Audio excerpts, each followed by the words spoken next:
Roh Kudus akan mengajarkan kamu apa yang harus kamu katakan. Injil Lukas bab 12 ayat 8 sampai 12. Sabda Yesus ini mengingatkan saya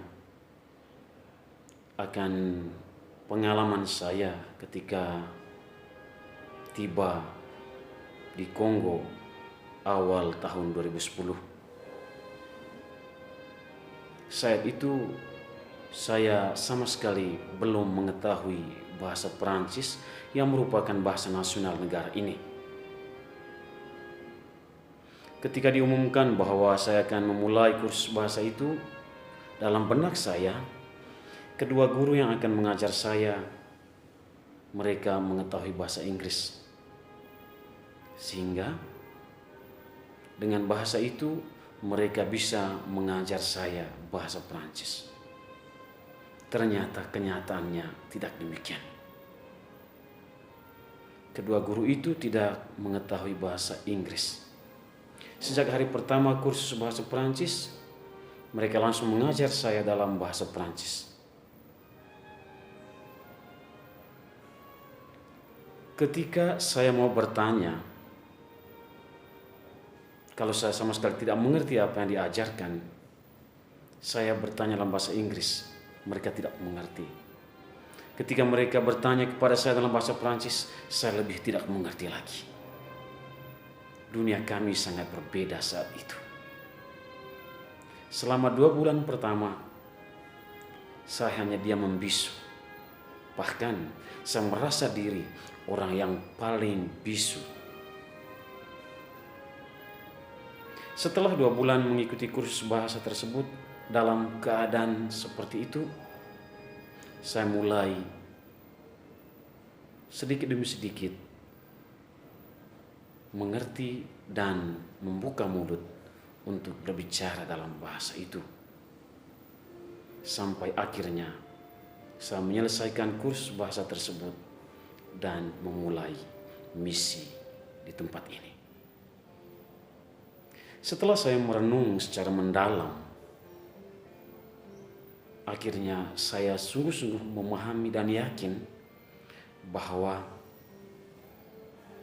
Roh Kudus sungguh-sungguh ada dalam diri saya selama proses belajar bahasa itu.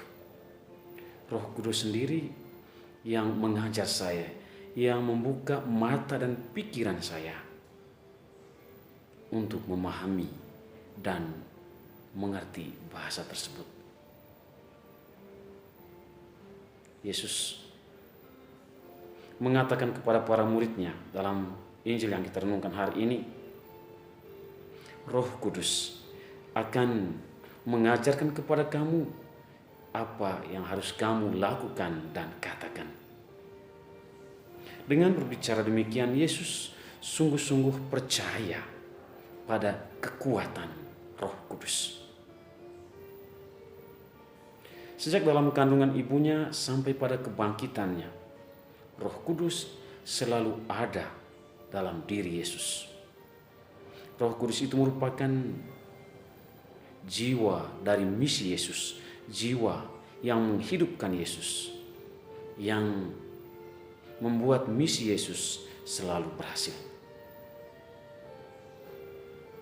Dan Yesus katakan kepada para muridnya, dalam kesulitan apapun yang mereka alami, mereka harus percaya pada Roh Kudus yang selalu mengajarkan mereka tentang apa yang harus mereka lakukan dan katakan.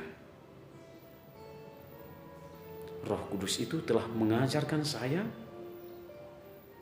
tentang apa yang harus saya lakukan dan katakan selama proses belajar bahasa yang sama sekali asing bagi saya di awal kehadiran saya di tempat ini. Roh Kudus itulah yang mengajarkan saya untuk tetap tabah dan berharap pada penyelenggaraan Allah dan pada kehadirannya sendiri dalam setiap peristiwa hidup saya.